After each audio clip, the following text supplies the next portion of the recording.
Salut tout le monde, ça pousse. Pour nous, ça pousse très bien, malgré le fait que je me sois rasé la barbe. Mais je me suis rasé la barbe pour une très bonne raison. C'est qu'aujourd'hui, c'est la 10e vidéo. On est à 1/5 du défi. Rien que pour ça, on peut déjà célébrer. Et en guise de célébration, on lance notre première campagne de financement. Et en fait non, parce que l'administration va mettre un petit temps à traiter mon dossier de dépôt d'association. Et donc je ne peux toujours pas créer de compte en banque. Et donc je ne peux toujours pas créer d'espace et de lieux de dons qui me permettraient de financer ce projet. Ce sont des choses qui arrivent.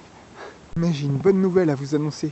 Restez jusqu'à la fin de la vidéo. Cette semaine, je vais donc en profiter pour vous expliquer comment j'ai créé mon asso. Alors c'est très simple. Pour créer une asso, il suffit d'être minimum 2. Et à 2, ou tout seul, mais avec une personne qui au moins acquiesce, écrire les statuts de l'association. Les statuts, c'est un peu comme la loi de l'association. C'est le cadre juridique qui va permettre de dire comment fonctionne l'association, ce qu'on peut faire ou ne pas faire au sein de l'association. Ce cadre juridique va notamment largement encadrer la gouvernance. Il va poser la gouvernance, c'est-à-dire en gros, qui est-ce qui décide, comment se prennent les décisions, etc., etc. La deuxième étape, ça va être ensuite de dire, en fait, on a fait ce qu'on appelle une assemblée générale constitutive pour valider ces statuts ou non. C'est très protocolaire. Et donc, vous trouverez sur Internet des PV d'assemblée générale constitutive. Donc des procès-verbales d'assemblée générale constitutive. Et là, c'est juste qu'il faut remplir voilà, ce qui s'est dit ce jour-là, qui était présent, les dates de naissance, les machins, les trucs. Bref, c'est hyper administratif. Mais c'est important, ça permet de mettre un cadre. C'est le fait de prouver par du papier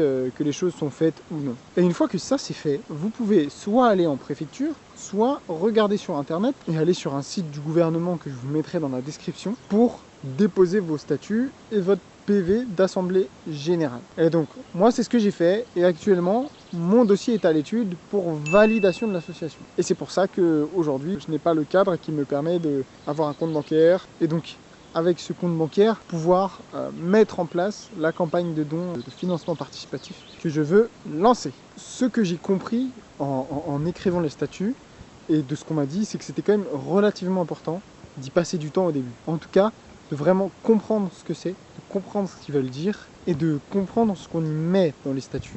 Parce que ça va permettre d'encadrer juridiquement notre association. Ça va permettre de créer la loi de notre association. Et alors, attention, l'idée de ce que je suis en train de dire, c'est pas de dire mettez des lois sur tout, même ce que vous ne savez pas. Je pense que justement, c'est l'idée de se dire ok, maintenant, je sais que j'ai envie que ça fonctionne comme ça, sur un an. Si je me projette sur un an, ok, je préférerais que ça fonctionne comme ça.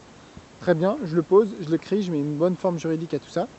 Par contre, je note dans les statuts justement que dans un an, j'y reviens pour remettre en question, pour réadapter à d'autres besoins. Et ça pose toujours la question du besoin. Et je pense qu'il est important de garder en tête qu'une structure doit répondre à un besoin et qu'on n'anticipe pas trop, justement, sur les besoins. Sur les statuts, ce qu'il est important de savoir, c'est que les statuts, c'est comme la loi. Et comme une loi, elle est votée en assemblée. Une assemblée générale. Dans les associations, il y a toujours une assemblée générale qui se tient tous les ans.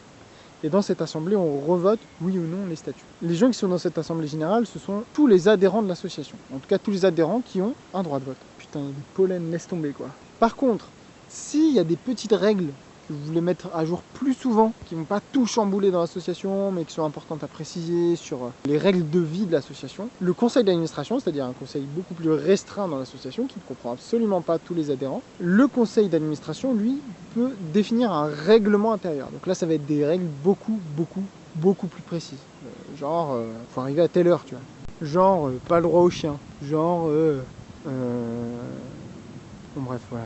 Voilà, ce genre de choses. Retrouvez comment créer une association assez facilement. Toutes les infos seront en description. Je vous ai même mis accès au statut de la repousse. Donc ça, c'est très chouette. Et voilà, vous aurez chaque étape de la création d'une asso avec des petits liens, etc. La surprise que vous attendiez tous.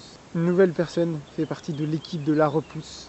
Elle s'appelle Lucie. Elle est monteuse vidéo et elle fait un grave bon taf. Vous aurez pu le remarquer sur cette même vidéo. Donc voilà, je vous laisse apprécier ses œuvres. Je vous ai mis tous ces liens dans la description sur ses Instagram, etc. Et merci à Lucie pour cette contribution. Je sais pas si tu le mettras au montage ça, mais en tout cas c'est bien. La repousse grossit. On n'est plus que tout seul, on est plusieurs.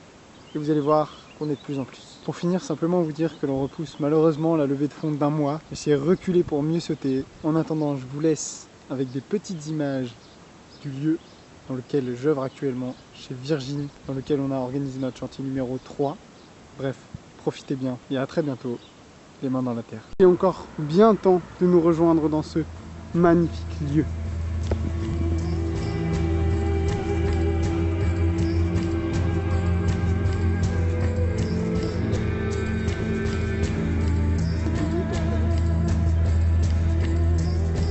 Dehors de l'enclos.